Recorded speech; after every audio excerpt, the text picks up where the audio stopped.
더불어민주당 대선 후보 선출을 위한 수도권 경선에 막이 오른 가운데 경기 지역 경선이 시작됐습니다.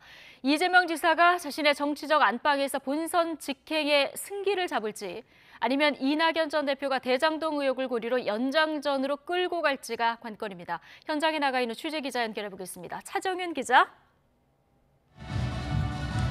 네, 수원 컨벤션 센터에 나와 있습니다. 네, 자 민주당 경선 이제 막바지입니다. 후보들 연설회가 시작될 시간인데요. 지금 현장 분위기 어떻습니까?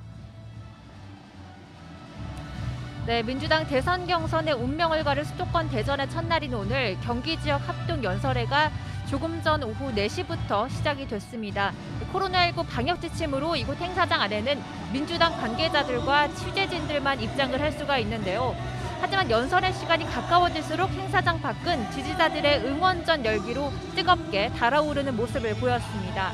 행사장에 도착한 후보들은 자신의 이름을 외치는 지지자들을 향해 손을 흔들고 주먹 인사를 나누는 등 마지막까지 한 표를 호소했습니다. 잠시 뒤 민주당 후보들 4명은 차례대로 정견을 발표하고 수도권 민심에 호소할 예정입니다.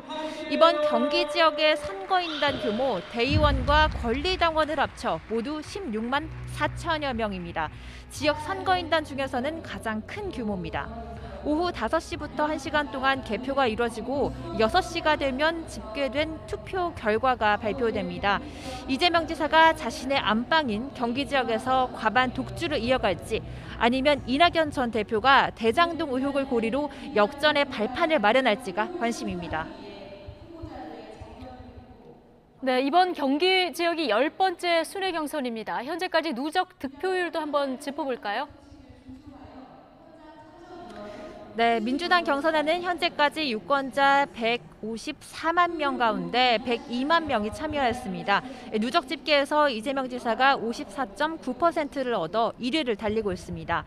2위인 이낙연 전 민주당 대표는 34.3%의 득표율로 20.6%포인트의 격차로 추격 중입니다. 표수로 따지면 20만 표 차이입니다.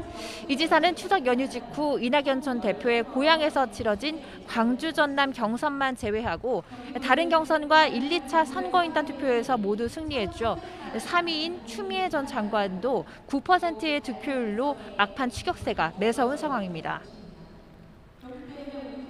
자, 내일은 경선 마지막 일정으로 서울 지역과 또 3차 선거인단 투표 결과가 발표되는데요. 굳히기냐 연장전이냐는 끝까지 좀 지켜봐야 하는 상황이죠. 네, 그렇습니다. 아직 섣불리 판단하긴 어려울 것 같습니다. 오늘과 내일 치러지는 수도권 경선과 3차 선거인단을 포함한 투표 대상은 모두 62만 명입니다.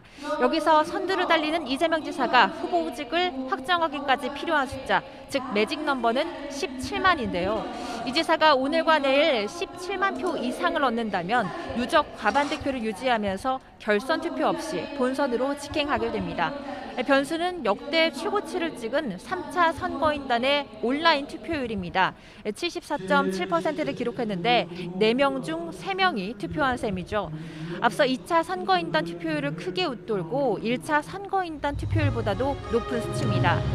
이를 두고 각 후보 캠프는 각자 유리한 해석을 내놓으며 엇갈린 입장을 보였는데요. 이재명 캠프에서는 높은 투표율은 지지층이 결집하는 신호라면서 완승을 기대하고 있습니다. 과반은 물론 과거 문재인 대통령이 지난 2017년 경선에서 얻은 57%의 득표율을 목표치로 세웠습니다. 하지만 이낙연 캠프 역시 높은 투표율에서 결선 투표의 가능성을 내다봤다며 기대감을 나타냈습니다. 순위를 뒤집는 건 아니더라도 이 지사의 득표율을 3에서 4% 끌어내리고 격차를 줄여 과반 저지를 막겠다는 겁니다. 수도권의 경우에는 부동산 문제에 민감한 만큼 대장동 의혹 등으로 이 전 대표 쪽으로 표가 막판에 대거 쏠릴 경우 이변이 있을지도 주목됩니다. 지금까지 민주당 경기 합동 연설회가 열리는 수원에서 YTN 차정은입니다.